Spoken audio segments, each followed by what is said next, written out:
ओम शांति। 15 जून 2024 बाबा के महावाक्य। मीठे बच्चे, अमर बाबा आया है तुम्हें ज्ञान का तीसरा नेत्र देने। अभी तुम तीनों कालों और तीनों लोकों को जानते हो। प्रश्न। रूहानी बाप रूहों को वर्षा किस आधार पर देते हैं? उत्तर, पढ़ाई के आधार पर। जो बच्चे अच्छी रीति पढ़ते हैं, देह अभिमान को छोड़ देही अभिमानी रहने का पुरुषार्थ करते हैं, उन्हें ही बाप का वर्षा मिलता है। लौकिक बाप सिर्फ बच्चों को वर्षा देते, लेकिन पारलौकिक बाप का संबंध रूहों से है, इसलिए रूहों को वर्षा देते हैं। गीत भोलेनाथ से निराला। ओम शांति। रूहानी बच्चे रूहानी बाप से अमर कथा सुन रहे हैं। इस मृत्यु लोक से अमर लोक में जाने के लिए। निर्वाण धाम को अमर लोक नहीं कहा जाता। अमर लोक जहां तुम अकाले मृत्यु को नहीं पाते हो, इसलिए उनको अमर लोक कहा जाता है।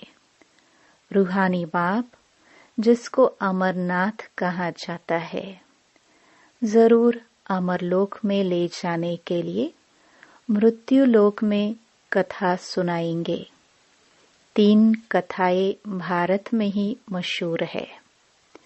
अमर कथा सत्य नारायण की कथा, तीजरी की कथा। भक्ति मार्ग में तो तीजरी का अर्थ कोई समझते ही नहीं है। ज्ञान का तीसरा नेत्र सिवाय ज्ञान सागर अमर बाबा के कोई दे ना सके। यह भी झूठी कथाएं सुनाते हैं। मीठे मीठे रूहानी बच्चे अब जान गए हैं कि हमको अब ज्ञान का तीसरा नेत्र मिल रहा है, जिस तीसरे नेत्र से तीनों कालों तीनों लोकों को तुम जान चुके हो। मूल वतन, सूक्ष्म वतन, स्थूल वतन के आदि मध्य अंत को भी जान चुके हो। इसलिए बच्चे अपने को त्रिकालदर्शी भी समझते हैं। तुम मीठे मीठे बच्चों बिगर सृष्टि में कोई त्रिकालदर्शी नहीं होता। तीनों कालों अर्थात सृष्टि के आदि मध्य अंत को नहीं जानते। मूल वतन, सूक्ष्म वतन, स्थूल वतन को बहुत जानते हैं, परंतु तीनों कालों के आदि मध्य अंत को कोई नहीं जानते। अब मीठे मीठे रूहानी बच्चे रूहानी बाप से सुन रहे हैं। हम उनके बच्चे बने हैं। एक ही बार तुम रूहानी बच्चों को रूहानी बाप मिला है। रूहों को पढ़ाते हैं और सब देह अभिमानी होने के कारण कहते हैं, मैं यह पढ़ता हूँ, मैं यह करता हूँ। देह अभिमान आ जाता है। अभी इस संगम पर रूहानी बाप आकर रूहानी बच्चों को कहते हैं कि तुम अच्छी रीति पढ़ो। बाप से हर एक बच्चा वर्षा लेने का हकदार है, क्योंकि सब रूहानी बच्चे हो ना। लौकिक संबंध में सिर्फ बच्चा वर्षे का हकदार बनता है। इस पारलौकिक संबंध में सभी बच्चों रूहों को वर्षा मिलता है। अमरनाथ की भी कथा सुनाते हैं। कहते हैं पार्वती को पहाड़ी पर कंदराओं में जाकर कथा सुनाई। यह तो रॉन्ग है ना। अब तुम बच्चे जानते हो झूठ क्या है, सच क्या है। सच तो जरूर सच्चा बाबा ही सुनाएंगे। बाप एक ही बार सच सुनाए सचखंड का मालिक बनाते हैं। तुम जानते हो इस झूठ खंड को आग लगनी है। यह जो कुछ देखने में आता है यह नहीं रहेगा। समय बाकी थोड़ा है। यह शिव बाबा का ज्ञान यज्ञ है।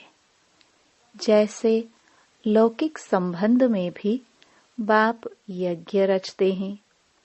कोई रुद्र यज्ञ रचते हैं, कोई गीता यज्ञ, कोई रामायण यज्ञ रचते हैं। यह है शिव बाबा व रुद्र ज्ञान यज्ञ। यह अंतिम यज्ञ है। तुम जानते हो हम अमरपुरी में अब जा रहे हैं। बाकी थोड़े मिनट का अब रास्ता है। कोई भी मनुष्य को यह पता नहीं है। वह तो कह देते हैं मृत्यु लोक से अमर लोक में जाने के लिए 40,000 वर्ष अभी पड़े हैं। अमर लोक सत्युग को कहा जाता है। तुम बच्चों को अभी बाबा सम्मुख बैठ अमर कथा, तीजरी की कथा, सत्यनारायण की कथा सुना रहे हैं। भक्ति मार्ग में क्या क्या होता है वह तो देखा। भक्ति मार्ग का कितना विस्तार है। जैसे झाड़ का बड़ा विस्तार होता है वैसे हो भक्ति का भी बड़ा कर्मकांड का झाड़ है। यज्ञ, व्रत, नेम, जप, तप आदि कितना करते हैं। इस जन्म के भक्त तो बहुत बैठे हैं। मनुष्यों की वृद्धि होती रहती है। तुम भक्ति मार्ग में आए हो तब से दूसरे धर्म स्थापन हुए हैं। हर एक का अपने धर्म से कनेक्शन है। हर एक की रस्म रिवाज अलग है। भारत अमरपुरी था। भारत अब मृत्यु लोक है। तुम आदि सनातन देवी देवता धर्म वाले थे, परंतु अब पतित होने के कारण तुम अपने को देवता कहला नहीं सकते। यह तुमको भूल गया है कि हम सो देवता थे। जैसे कहते हैं क्राइस्ट ने हमारा धर्म स्थापन किया तो हमारे क्रिश्चियन चले आए हैं। ऐसे नहीं कि यूरोपियन धर्म के हैं। वैसे तुम हिंदुस्तान में रहने वाले अथवा भारत में रहने वाले देवी देवता धर्म के हो, परंतु अपने को देवता कहला नहीं सकते। समझते हो हम तो पापी, नीच, कंगाल, विकारी है। भक्ति मार्ग में मनुष्य दुखी होते हैं तो बाप को ही पुकारते हैं। यह सिर्फ तुम ब्राह्मण बच्चे ही जानते हो कि जिस बाप को पुकारते आए हैं वह हमको बेहद का वर्षा देने के लिए अमर कथा सुना रहे हैं। हम अमरपुरी के मालिक बनने वाले हैं। अमरपुरी को स्वर्ग कहा जाता है। तुम कहेंगे हम स्वर्गवासी बनने के लिए पुरुषार्थ कर रहे हैं। कलयुग में मनुष्य मरते हैं तो कहते हैं स्वर्गवासी हुआ। अब उसने कोई स्वर्ग में जाने के लिए पुरुषार्थ थोड़े ही किया। तुम तो पुरुषार्थ कर रहे हो अमरपुरी वैकुंठ में जाने के लिए। पुरुषार्थ कराने वाला कौन? अमर बाबा, जिसको अमरनाथ भी कहा जाता है। इस यज्ञ को पाठशाला भी कहा जाता है। दूसरे कोई पाठशाला को यज्ञ नहीं कहा जाता। यज्ञ अलग रचे जाते हैं, जिसमें ब्राह्मण लोग बैठ मंत्र पढ़ते हैं। बाप कहते हैं, यह तुम्हारा कॉलेज भी है, यज्ञ भी है, दोनों इकट्ठे हैं। तुम जानते हो, इस ज्ञान यज्ञ से विनाश ज्वाला प्रज्वलित हुई है। इसमें सारी दुनिया स्वाहा हो जानी है, फिर नई दुनिया बननी है। इसका नाम ही है महाभारी महाभारत लड़ाई। इस जैसी लड़ाई और कोई होती नहीं। कहते हैं, युद्ध में मुसलों से लड़ाई हुई। तुम्हारे साथ लड़ाई तो है नहीं, इसको महाभारत लड़ाई क्यों कहते हैं? भारत में तो एक ही धर्म होता है ना। मौत तो बाहर है, यहाँ लड़ाई की तो बात नहीं है। बाप समझाते हैं, तुम्हारे लिए नई दुनिया चाहिए तो जरूर पुरानी दुनिया का विनाश होगा। तुम बच्चों की बुद्धि में विराट रूप का भी सारा ज्ञान है। यह भी समझते हो, जो कल्प पहले आए थे वही आएंगे देवता बनने के लिए। बुद्धि का काम है। हम जितने ब्राह्मण बने हैं, अब फिर देवता बनेंगे। प्रजापिता ब्रह्मा भी गाया हुआ है। परमपिता परमात्मा ब्रह्मा द्वारा मनुष्य सृष्टि रचते हैं, इसलिए ब्रह्मा को प्रजापिता कहते हैं। परंतु कैसे कब रचते हैं, यह कोई नहीं जानते। क्या शुरू में मनुष्य नहीं है जिनको रचते हैं? बुलाते ही हैं, पतित पावन आवो। तो जब मनुष्य पतित होते हैं, तब तो बाप आते हैं। दुनिया को बदलना है। तुमको बाप नई दुनिया का लायक बनाते हैं। अभी सब तमो प्रधान पुरानी दुनिया में हो, फिर सतो प्रधान बनना है। बाप ने समझाया है, हर एक मनुष्य मात्र को, हर चीज को सतो रजो तमो में आना होता है। दुनिया नई से पुरानी जरूर होती है। कपड़ा भी नया पहनते हैं, फिर पुराना होता है। तुमको ज्ञान मिला है। सच्ची सत्य नारायण की कथा अभी तुम सुन रहे हो। गीता है सर्वशास्त्रमयी शिरोमणि, बाकी है उनके बाल बच्चे। जैसे ब्रह्मा की वंशावली, वैसे गीता है मुख्य। ओंज ते ओंज माँ बाप, बाकी हैं बच्चे। अभी माँ बाप से वर्षा मिल सकता है। बाकी कितने भी शास्त्र पढ़े, कुछ भी करे, वर्षा मिल ना सके। करके जो शास्त्र पढ़ते हैं, उनकी बहुत कमाई होती है। वह तो हो गया अल्पकाल के लिए। यहाँ तुम बच्चे जानते हो तो कितनी कमाई करते हो। 21 जन्म के लिए विचार करो। वह एक सुनाएंगे, सब उनको पैसे देंगे। यहाँ बाप तुम बच्चों को सुनाते हैं, तुम 21 जन्म के लिए कितने साहूकार बनते हो। वहाँ सुनाने वाले की जेब भरती है। भक्ति आदि करना प्रवृत्ति मार्ग वालों का काम है। तुम हो प्रवृत्ति मार्ग वाले।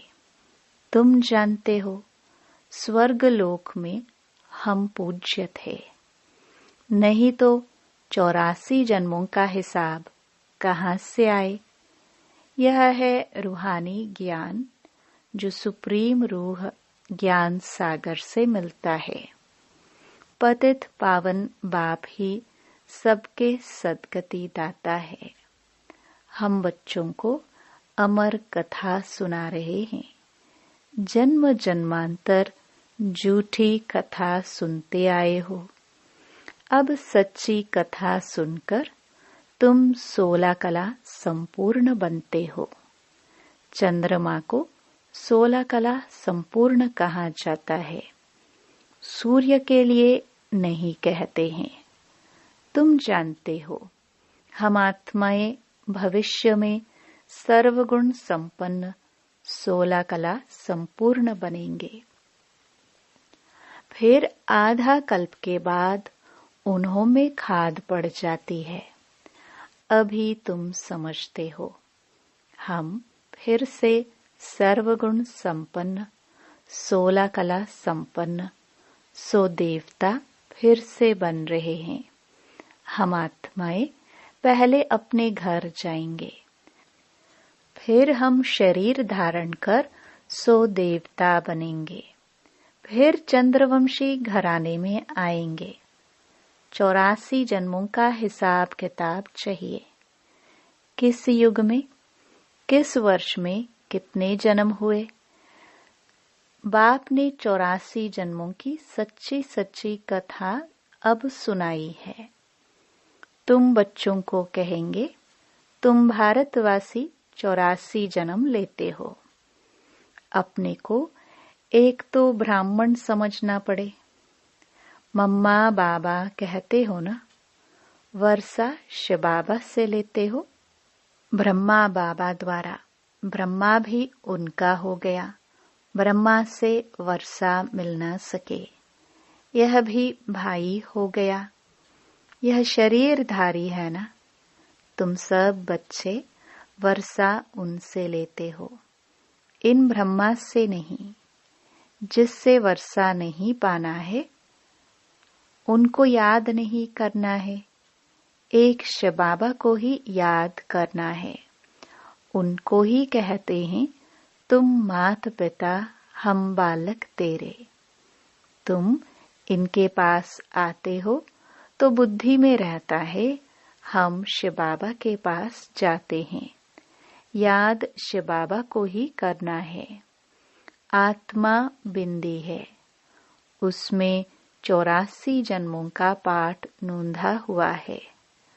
आत्मा भ्रकटी के बीच में रहती है, उड़ती भी सेकंड में है। मैं आत्मा एक शरीर छोड़ दूसरा लेता हूँ। भ्रकटी के बीच जाए विराजमान होता हूँ। बुद्धि में समझ है हमारी आत्मा ऐसी है। सतयुग में तो कोई ऐसी चीज देखने की आश नहीं रहती। आत्मा को देख सकते हैं दिव्य दृष्टि से। कोई इन आंखों से देखने की बात नहीं है। भक्ति मार्ग में ही साक्षात्कार करते हैं। जैसे रामकृष्ण का शिष्य विवेकानंद था, उसने बताया है मैं सामने बैठा था तो उनकी आत्मा निकल मेरे में प्रवेश हो गई। ऐसे कोई होता नहीं है।